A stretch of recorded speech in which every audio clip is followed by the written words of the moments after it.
say before we really begin, because I want to hear you, but we're going to be very strong on background checks. We'll be doing very strong background checks, very strong emphasis on the mental health of somebody, and we are going to do plenty of other things. Again, next week the governors are coming in from most of the states, and we're going to have a very serious talk about what's going on with school safety. Very important. And we're going to cover every aspect of it. There are many ideas that I have. There are many ideas that other people have. And we're going to pick out the strongest ideas, the most important ideas, the ideas that are going to work, and we're going to get them done. It's not going to be talk like it has been in the past. It's been going on too long, too many instances, and we're going to get it done. So again, I want to thank you all for being here, and I'd like to hear your story, and I'd also like to, if you have any suggestions for the future based on this horrible experience that you've gone through, I'd love to have those ideas. All right? How about you start with me? All right. Thank you, Mr. President, for having me here.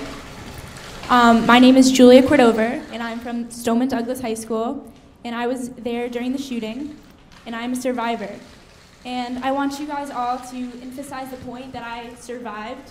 I was lucky enough to come home from school, unlike some of my other classmates and teachers. And it's very scary, and knowing that a lot of people did not have this opportunity to be here still is mind-blowing. And I feel like there is a lot to do, and I really appreciate you hosting me and what you were saying. I'm confident that you'll do the right thing, and I appreciate you looking at the bump stocks yesterday. That means it is definitely a step in the right direction, and I think we can all agree on that. There's definitely a lot more to go, but I am just grateful that I'm here, and we can try to work out something, maybe compromise on some solutions, so this never has to, no child, no person in this world will ever have to go something through so horrific and tragic, and my thoughts and prayers are out to everyone there, so thank you. Hello, my name is Jonathan Blank. I go to Stoneman Douglas, and I was actually in the second classroom that was shot at. In my mind, as a kid, nothing ever that horrible should ever have to happen to you, and you can't even think about it. Like, it doesn't even seem real still. Everything seems fake. I don't even know what's going on. It's just crazy. Everything happening. It's just so tragic. Thank you for everything. You've done a great job, and I like the direction that you're going in. Thank you. My name is Melissa Blank. Jonathan is my son. And I am a teacher's aide at Westlakes Middle School that was also on lockdown. So I couldn't get in touch with my son to find out if my son was alive or not. I feel for all of these families, my heart is just broken for my whole community.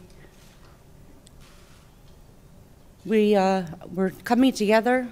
I feel for all the families who have lost, and I feel for the ones that are here, because we now have almost a guilt like I have. Why not my child? Which I feel bad saying. I'm happy that he's here with me. But I feel so bad for all of you who have lost so many. And I'm just begging for a change. We need a change.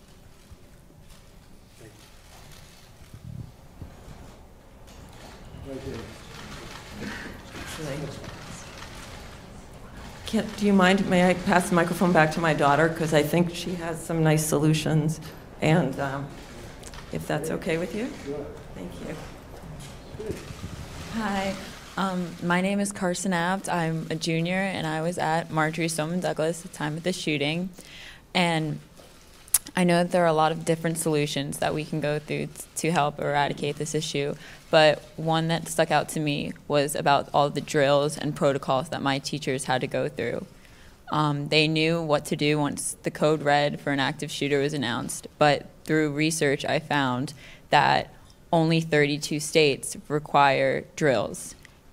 But of those 32 states, more than half of the counties do not go through the drills because they want to spend their resources towards something else. And I know that a bill was also passed that declared that each school has to go through one drill each month. But I know that my school, we go through fire drills every month. And we have not had our lockdown drill yet this year. And I think a change that will increase all the trainings and protocols, so if God forbid another shooting does happen, at least all the teachers will be prepared and can hopefully keep their students calm. That's great. Thank you very much. Thank you. Please. Hi, my name is Ariana Klein. I would just like to say thank you for leading this country. You're a great leader, and I appreciate the direction that the country is going in. I'm a junior. I attended Stoneman Douglas, and I just want to say that everybody right now is so stuck on what they believe that they're not even listening to what other people believe. We need to listen to the other points of views. We all need to realize that we all have different points of views, and that this solution is not going to be a singular thing. It's going to be multifaceted, and it's going to be created by a collection of different people working together, and we all have to realize that we all have our opinions, and together we're going to be able to work to a solution. And this is not just Parkland anymore. This is America. This is every student in every city and everywhere. It's everybody. It's not small. It's everything. And I'd just like to say thank you for having us, giving us the opportunity. Appreciate it. My name's Fred Abt. I'm Carson's dad. I'm going to pass the microphone along to some of the other students. If we have a chance later on, perhaps I'll speak or other parents could speak, but I'd like the students to get their chance. Very nice. My name is Justin Gruber, and I was at the school at the time of the massacre. I'm only 15 years old. I'm a sophomore. 19 years ago, the first school shooting Columbine at Columbine High School happened, and I was born into a world where I never got to experience safety and peace. There needs to be a significant change in this country because this has to never happen again. And people should be able to feel that when they go to school, they can be safe. And because there needs to be a change,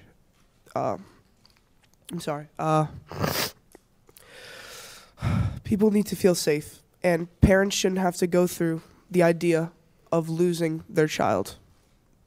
As I know, for my dad, he was panicking, and he couldn't imagine it. So that shouldn't even be a possibility. That should go through a parent's mind, and there needs to be some change.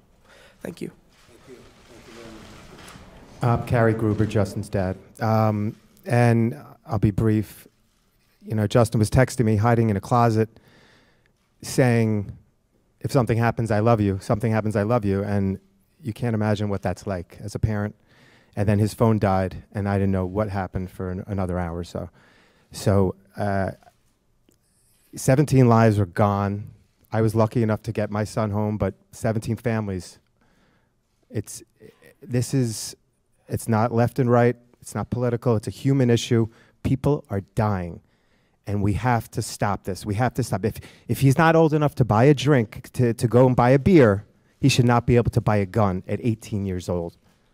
I mean, that's just common sense. We have to do common sense. Please, Mr. Trump, these are things we have to do. In Israel, you have to be 27 years old to have a gun. You're only allowed one. They tax the guns. You have to go through significant training. We got to do something about this. We cannot have our children die. This is just heartbreaking. Please. Thank you.